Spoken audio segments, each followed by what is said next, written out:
Part 2 के starting में हमको जियांग दिखाया गया जो कि अपने 5 स्टार होटल में आ रहा है, जिसके आते ही उसे उसके असिस्टेंट वीवीआईपी गेस्ट के बारे में बताने लगी कि कौन कौन सी टेबल्स बुक हो चुकी है एंड किस किस पर कौन कौन सी एज के कस्टमर्स आने वाले हैं एंड उनको क्या क्या खाना है। बट असिस्टेंट ने मेन्यू में कुछ गलती कर दी थी, इसलिए जियांग गुस्सा हुआ और बोला कि क्या तुम फायर होना चाहती हो?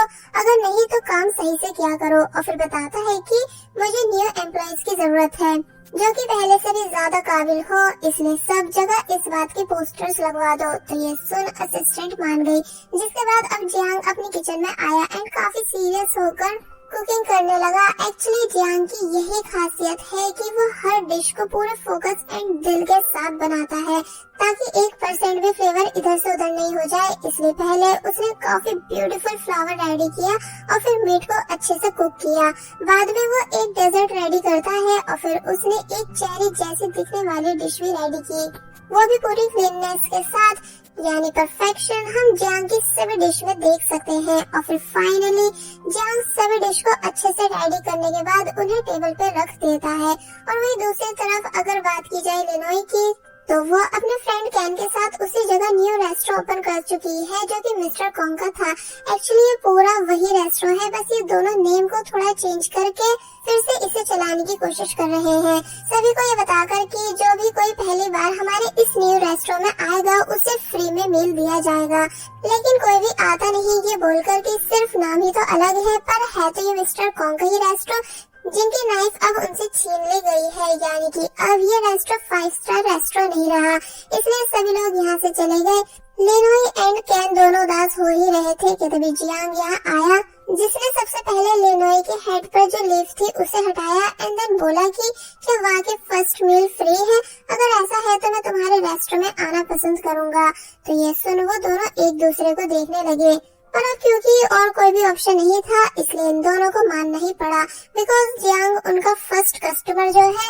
लेकिन जब जैसे लिनोई कुकिंग स्टार्ट करती है कि तभी जियांग भी यहाँ आकर बैठ गया, ये बताकर कि बाहर बोर्ड पे लिखा है कि किचन में स्वागत है। तो ये सुन लिनोई ने गुस्से से कैन की तरफ देखा, बिकॉज ऐसा शायद बोर्ड पर कैन नहीं लिखवाया होगा। लिनोई जियांग की तरफ देखते हुए काफी गुस्से में कुक करने लगी, बट जियांग को तो कोई फर्क पड़ ही नहीं रहा था, यानी वो तो अपना आराम से टाइम पास कर रहा था।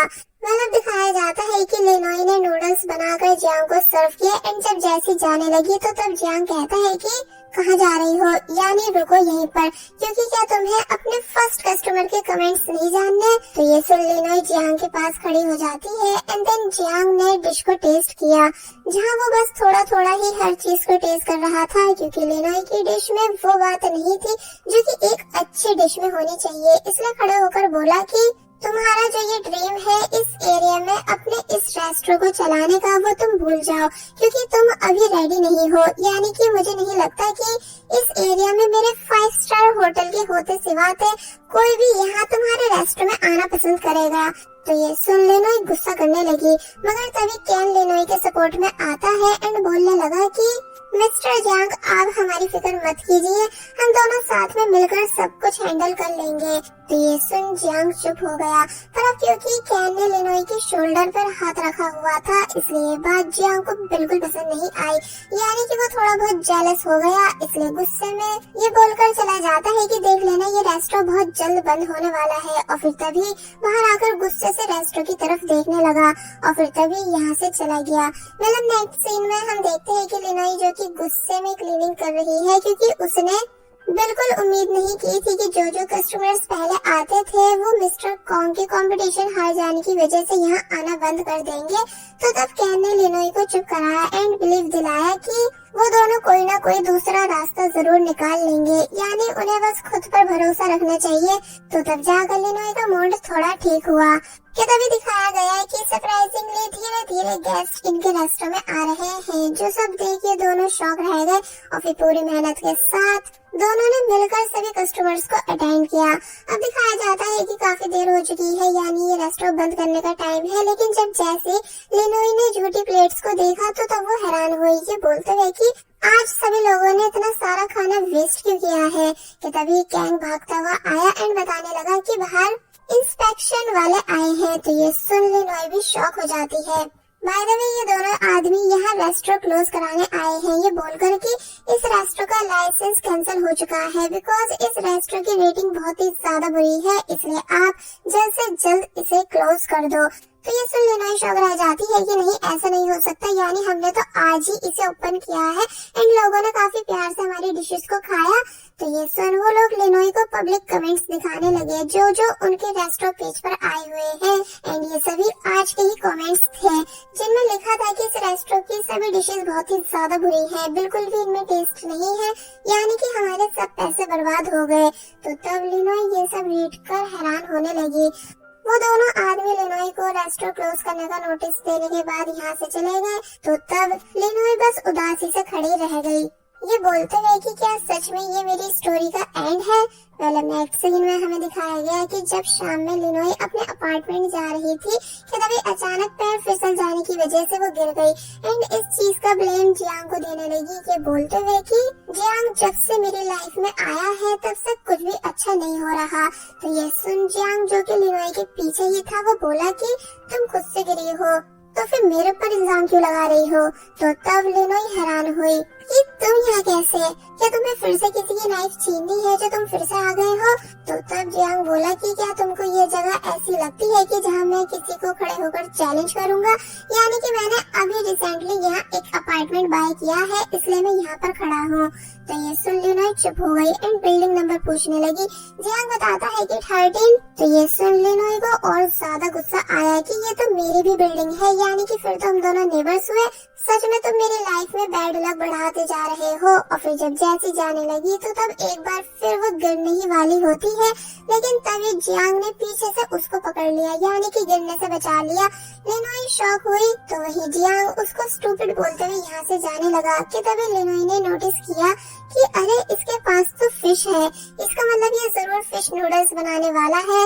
इसलिए तभी जियांग से जिद करने लग जाती है कि क्या मैं भी तुम्हारा अपार्टमेंट देखने तुम्हारे साथ चलूं, प्लस मुझे भूख भी लगी है इसलिए तुम कुछ बनाकर खिला भी देना। तो ये सुन वो कहता है कि पर तुम्हें तो मैं तुम्हारे लिए बैड लक लगता हूँ।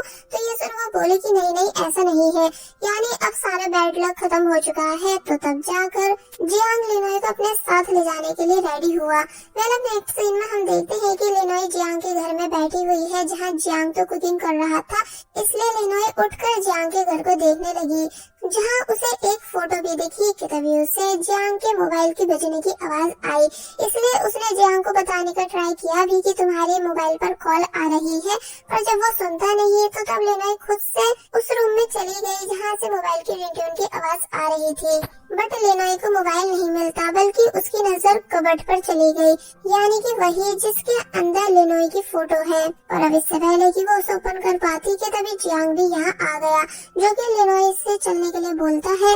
लिनोई बताती है कि मैं तो बस तुम्हारा मोबाइल उठाने आई थी और फिर तभी वो बाहर आकर बैठ गई, जिसको जियांग ने नूडल्स ला कर दिए एंड खुद भी लिनोई के सामने बैठा।